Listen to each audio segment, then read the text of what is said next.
Today I have Kathy Hadizadeh with me. Mind if I call you Kathy? No, absolutely. Yes, Cool. please. Kathy, how's it going? Really, you want to know? It's going really interestingly. Not drawing on anything that might be controversial, but there is a lot happening in the world I live in right now. I live in Los Angeles, so Oh, there is oh a lot wow. happening in my world, a lot to think about and ponder. Well, that's a possibility to get into here because I'm a world away, kind of, so to speak, across the pond here in the UK. And I had to Hmm. ask somebody the other day on a podcast what actually was going on there. And I just heard just a little bit because I don't keep up with the news a lot. But anyway, who's Kathy and what kind of work does she do? Well, that's a good question. Who is Kathy? I like the way you approached it. I the I am based in Los Angeles and I am the founder of a little agency that the idea behind it is bringing human centeredness and presence to leadership.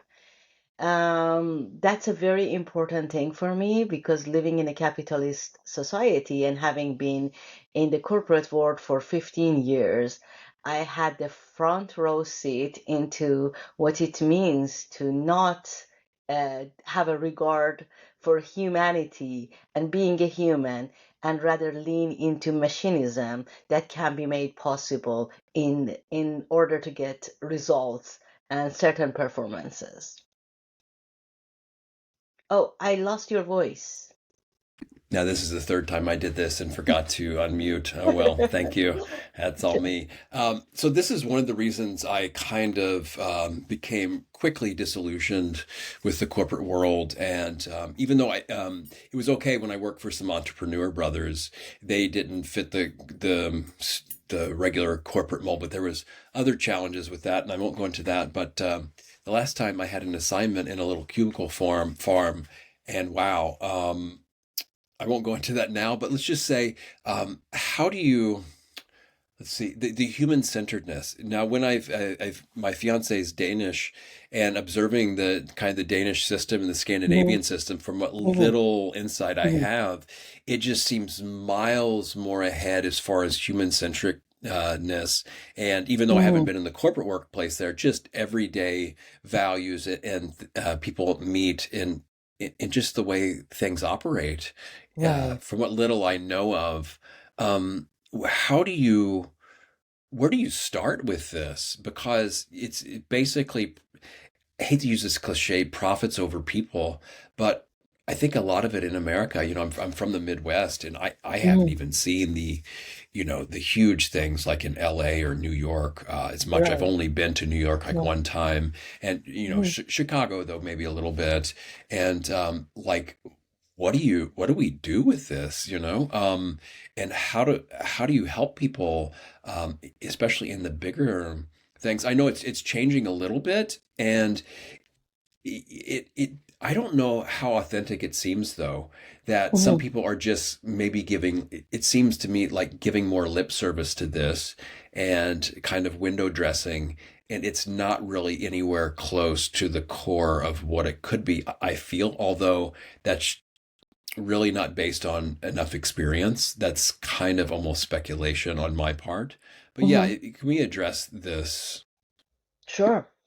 Um, there is something that we need to pay attention to, and that is we need to break some kind of a cliche, which is profit, performance is not going hand in hand with being human centered.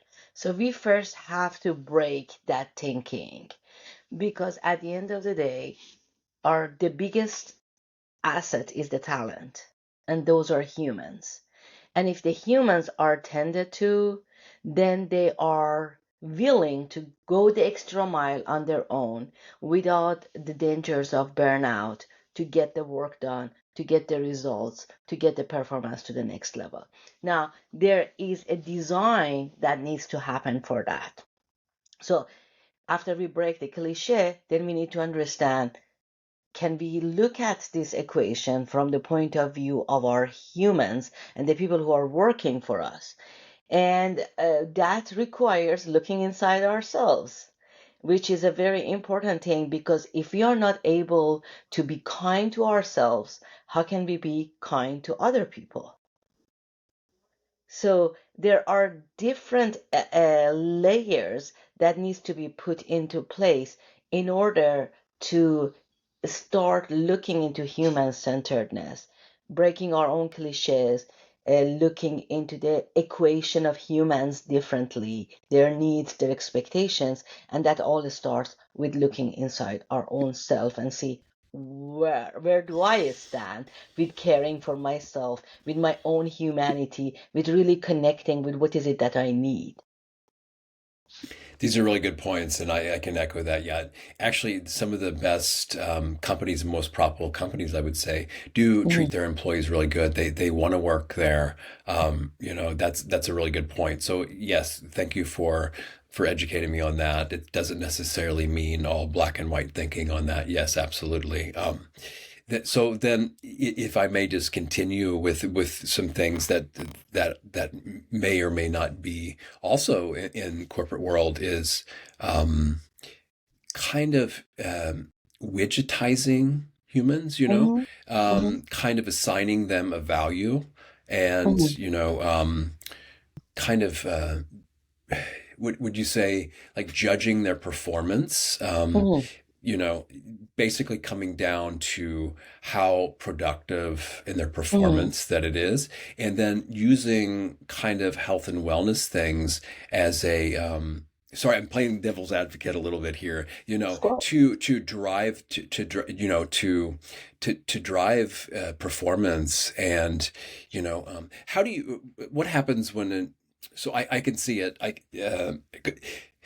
The one thing I also want to mention too is I've been out of the corporate world for so long, so I'm not really speaking from experience anymore. But I'm wondering, I'm trying to talk to people like you to wonder about going back into, maybe do what I do now to help certain companies with their maybe Mhm, their health and wellness program. But mhm, uh, it, the value systems would have to align greatly, I feel. So mhm, going back to my point here, the notion of um, when somebody comes to whoever and maybe what they're having burnout from or disillusionment or something is maybe they're just not a good fit for the company anymore. You know what I mean? And maybe that's a wake up call for them to leave and go do something else. However, some people might be a really good fit, and then they might, just have a little bit of, I don't know, divergence or hard time or extra stress. And that's where these programs, I feel, can really be helpful. How do you discern the difference between, these type of phenomena, if you understand what I'm saying here? Yeah. absolutely. So there is a couple of things in what you just mentioned. I'm going to address them one by one just for sake of clarity for our audience. Number one is the health and wellness programs that you mentioned at the corporate level. So first, let's acknowledge the good intention behind it. There's a good intention that a company is vested in the well-being of their humans.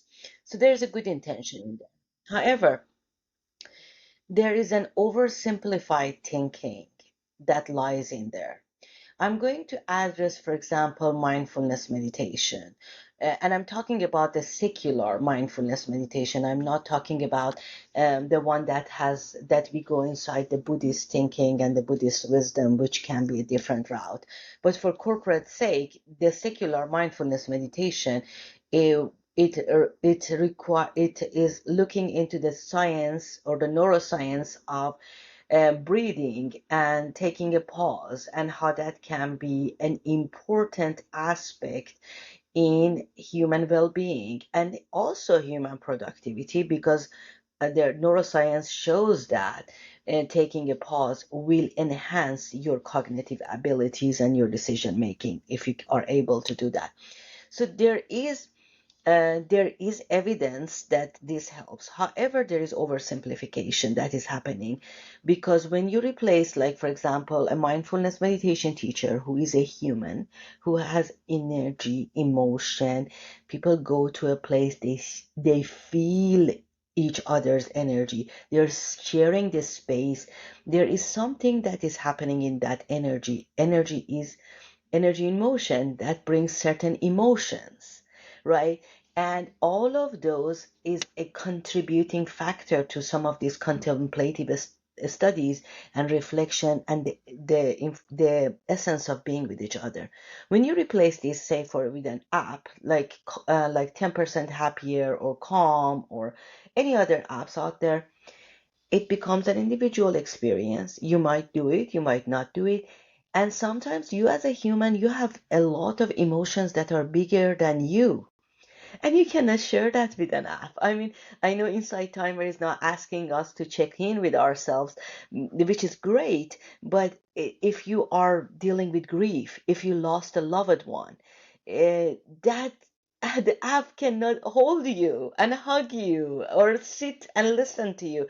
Those are human things that no app can do it. I know people, a lot of people are reverting into ChatGPT as becoming their confidant.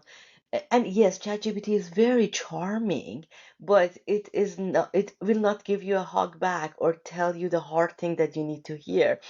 So that element of humanness that we are disregarding in this equation for sake of cost and for sake of giving something good to people in a cost efficient manner, we are disregarding that.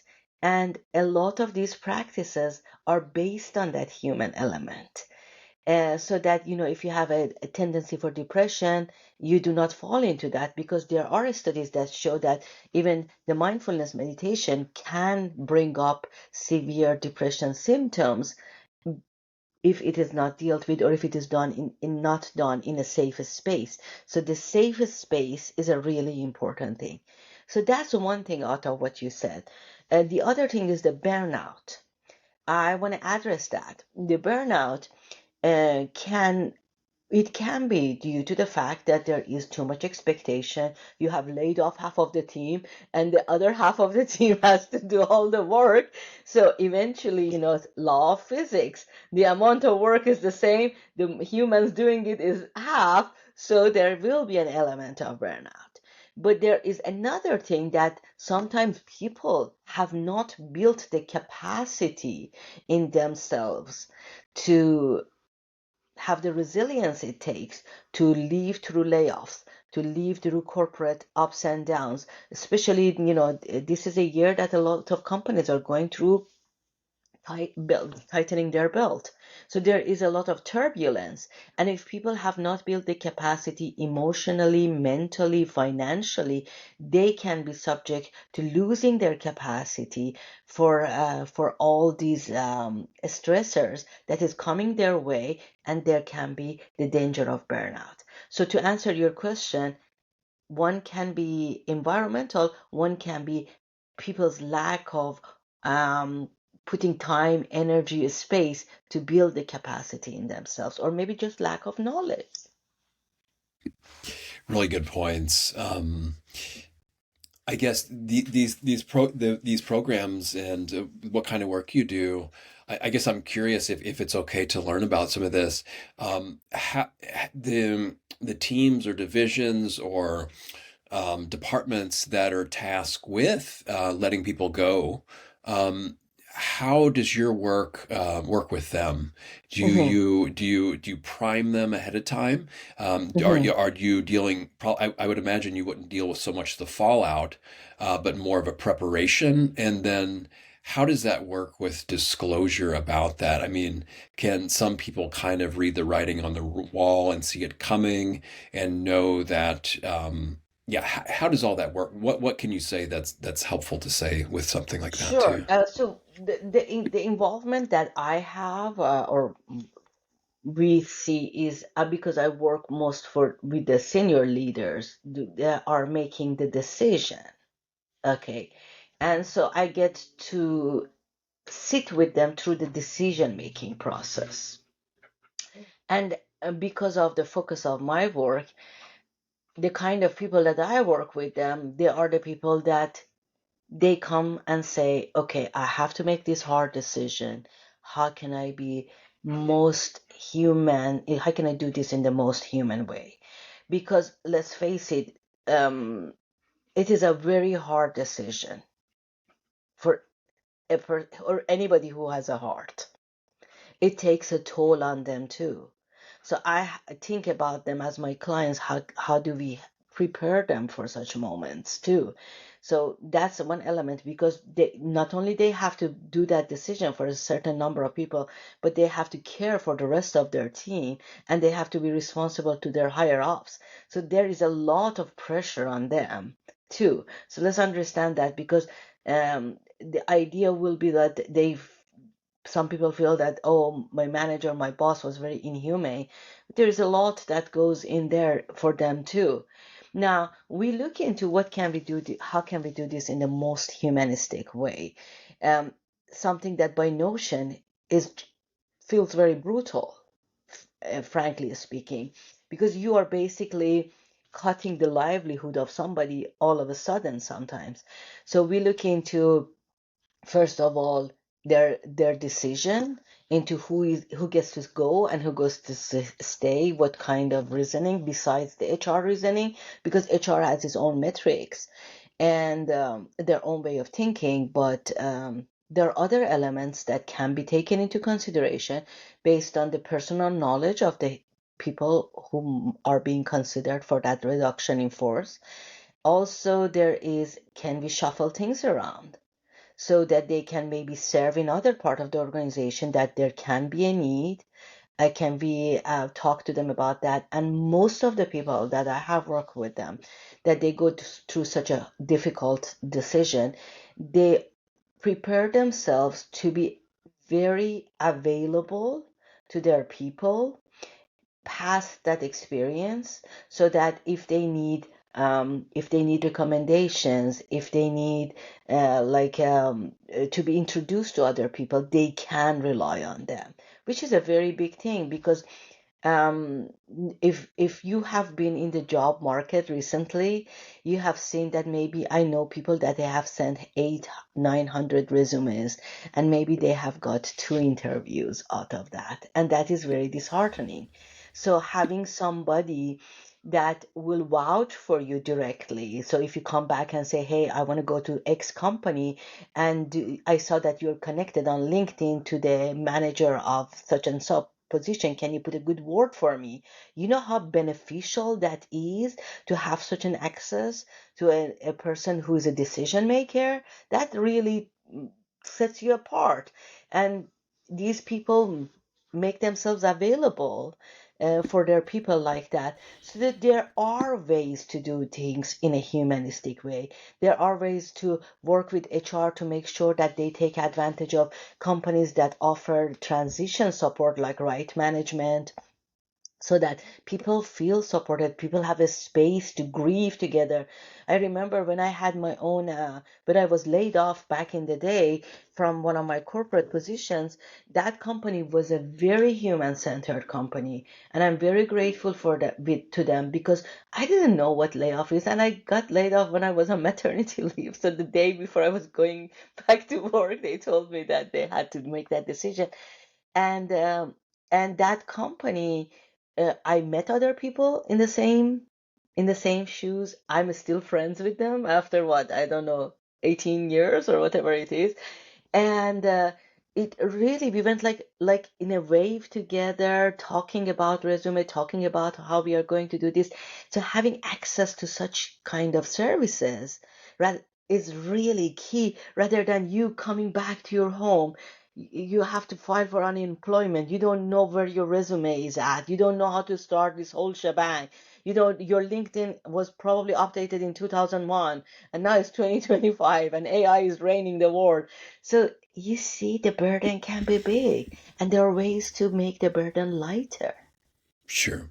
So you're basically giving advice and coaching to the people that are responsible for doing that. And what you said there about the connections, is I've heard some people say, it's not It's not who you know, it's who knows you. So, yeah, I just been out of this for so long. And just really briefly before I get to the next question, or actually, I just throw the next question in there too. What kind of time range are we talking about? Are you have you ever been in there like they say, okay, tomorrow I've got to do this, give you super late notice?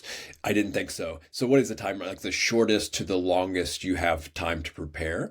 And then, which is a really quick answer, so I'll just go into the next question. Is you mentioned kind of some advice and some things that were going on. So what other requests or what would you like to see companies do differently or more of? And then also, what would you want from companies to help your job too, to help what you do as well?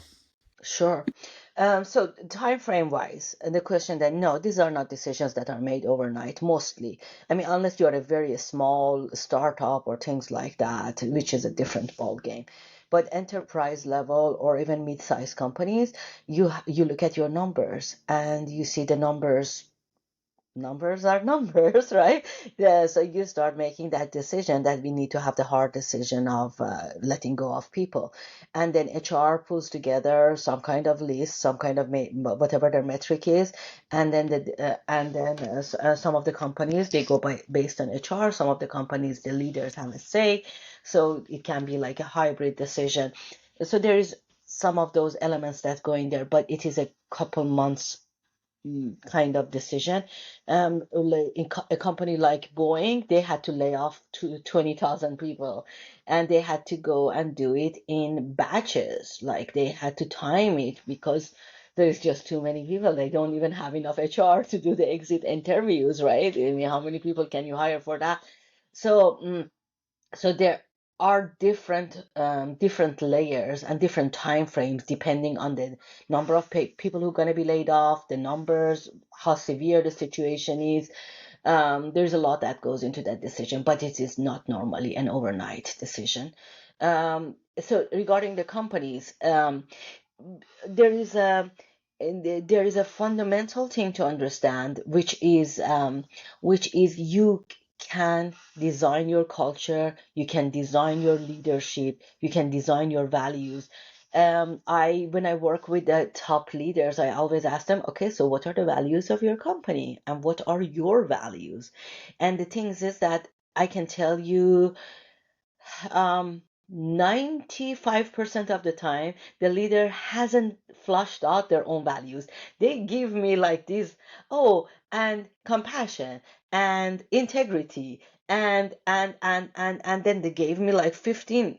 And that is not a value system. I mean, a value is a nice to have, which is different from a value system. I tell people your value system is non-negotiable.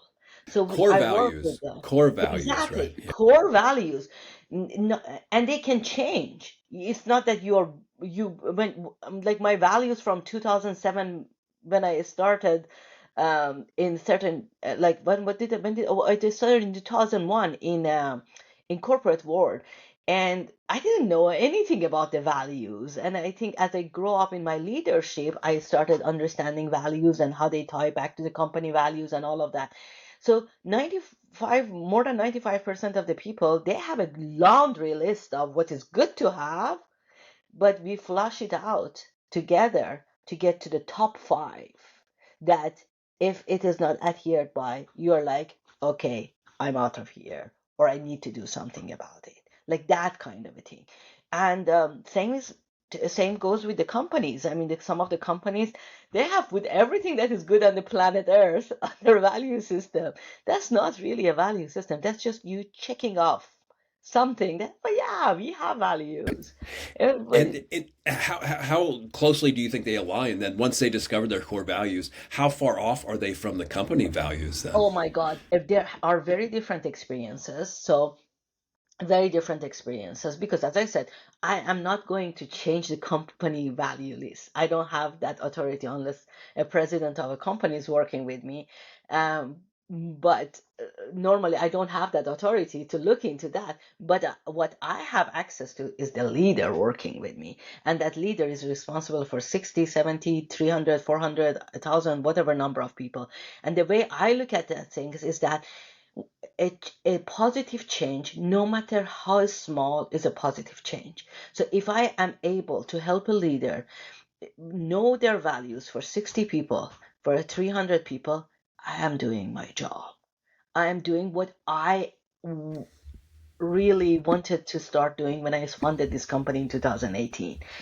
This is really core for me to move the needle, even if it is a bit. It doesn't matter if it is a bit. If the needle is moving towards the right direction that helps the humanity and helps people, and there is a positive change in the world, I'm good with that, even if it is a little. Oh, totally, totally agree. If you can help just one little thing for one person, even it makes a difference. So I guess is there a process here before we Mhm, get? I want to get your take on what's going on in LA too. Is there a process for closer aligning with this? And I mhm. would imagine it wouldn't happen too often where there's a Yeah. cognitive dissonance where their values almost are in conflict with the company values. I mean, that would seem to be quite challenging. I doubt that happens a lot, but I would imagine there's some significant difference at some point where that maybe is there a process to try to get these to align? And what is your experience and how do you deal with something when they maybe diverge a little bit more than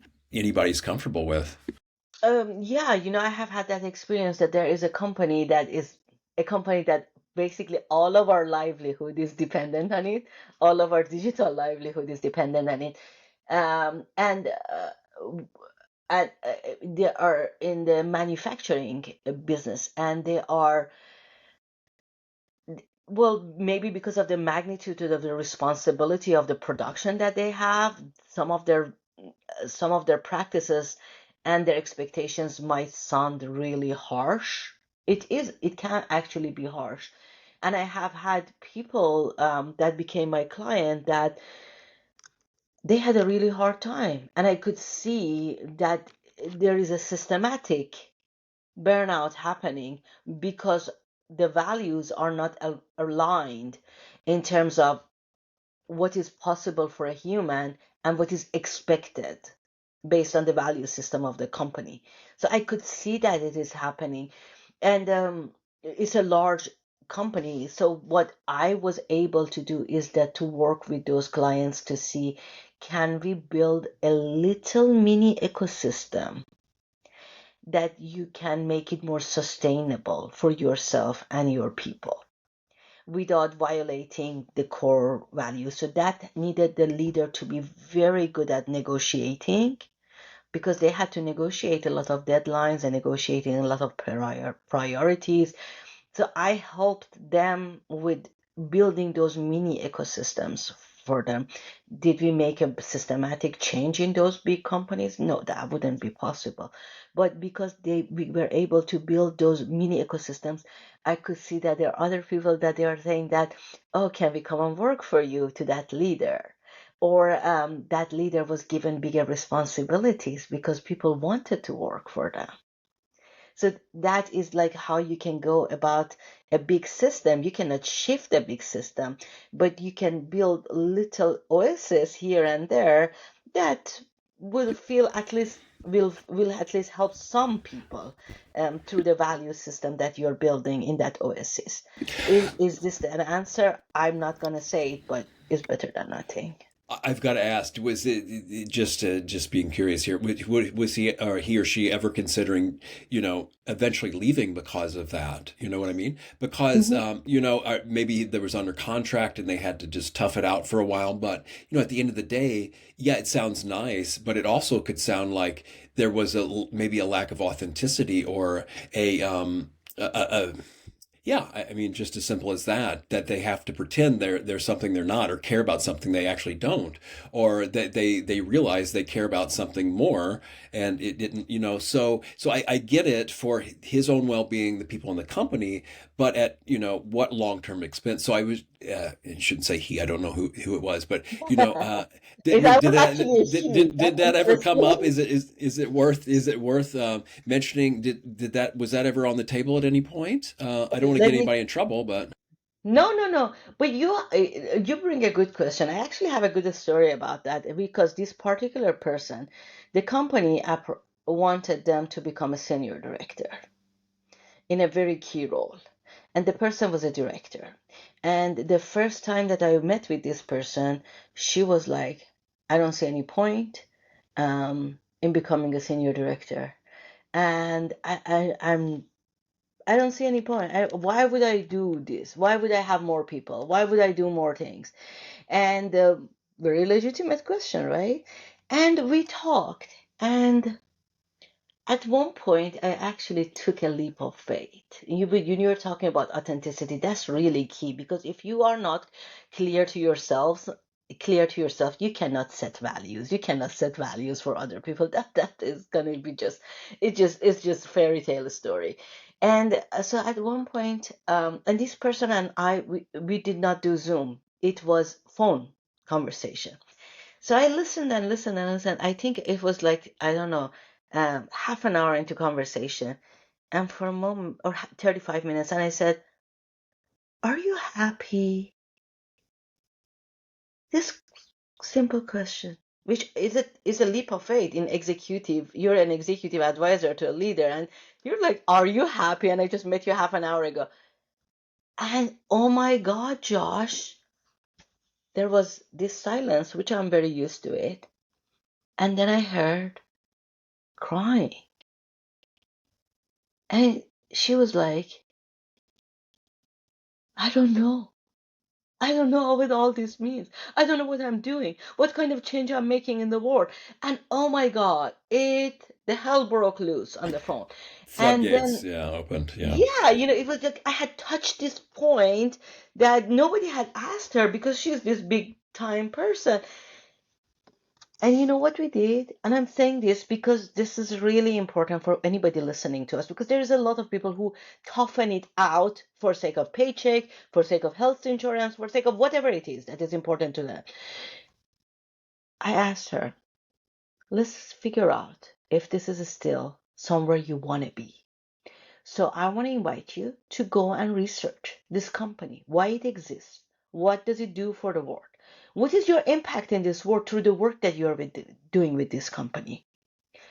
Oh my God, Josh. She came back the next session. It was 2, 3 weeks later. Excited. She had discovered the impact of this company. This company, as I told you, is a really, really impressive company. And she had researched the person who funded it, the story of the person who funded it, what is possible through their products or through the things that they do. And she was a different person. She's still with the same company, which That is now what? We had this conversation, I think 2019, is 2025, 6 years later.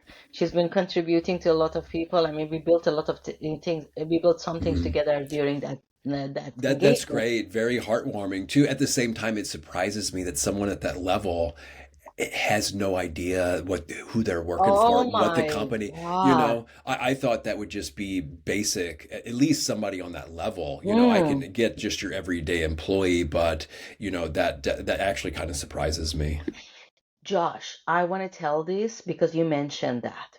These people we are talking about are successful. But success and fulfillment are very different things. Success keeps us moving to the next level, next level, and next level. And sometimes we don't even have time to stand still and think, is this still right to me? Am I still feeling fulfilled? Does it feel good? Or am I just going because somebody programmed me when I was 18 to Exactly. do this and this and this That's and that right. and that and that? Yeah. Sure. It happens Absolutely. Yeah. It's more just than you can think. autopilot programs. Yeah. They exist on all levels for sure. So before we go out here, what's going on in LA? And then tell people your take, whatever you want to say, and then tell people how they can get in touch with you and whatever you have in the pipelines and take us out on a Sure. message then. Well, um, in LA, there is at least where I live near the beach, and there are a lot of people from different backgrounds. I am an immigrant myself. I'm a U.S. citizen now, but I'm an immigrant. You can see my accent. So there is a lot of people from all over the world, and there is our community is made up of all of these people, and people are very upset because of the way things are unfolding. I want to be very polite and respectful of the show, but I want to invite everybody to think about the funding principles of this country and what has made this country what it is. It has been the openness and being the land of dreams for many people that has attracted these many talent and many hardworking people. And that is not that is why people are very upset right now in LA. I am writing a book. The book is going to come out in, I think, about 2 months. It's called Pause to Rise. And we talk a lot about the human-centered leadership, how you can build the actual pause in your life and leadership. What would it mean if you don't take the pause? What it means when you do pause, and how you can actually operationalize pause, which is an interesting notion. How do you operationalize pause? So that is that. If people want to get in touch with me, my LinkedIn is a place that I check in all the time, and it's based on my very hard last name that they can see in here. And if they're interested, the book is called Pause to Rise, and I will share the link with you if you want to share it in the material for the show. It's on pre-order right now. Very good. Yes, please send it along. And with that, may all beings everywhere come to know optimal insights and peace no matter where they're at on their life journey. And may all beings everywhere realize awakening and be free. Thanks so much for joining me today. Thank you, Josh, for having me. I appreciate that.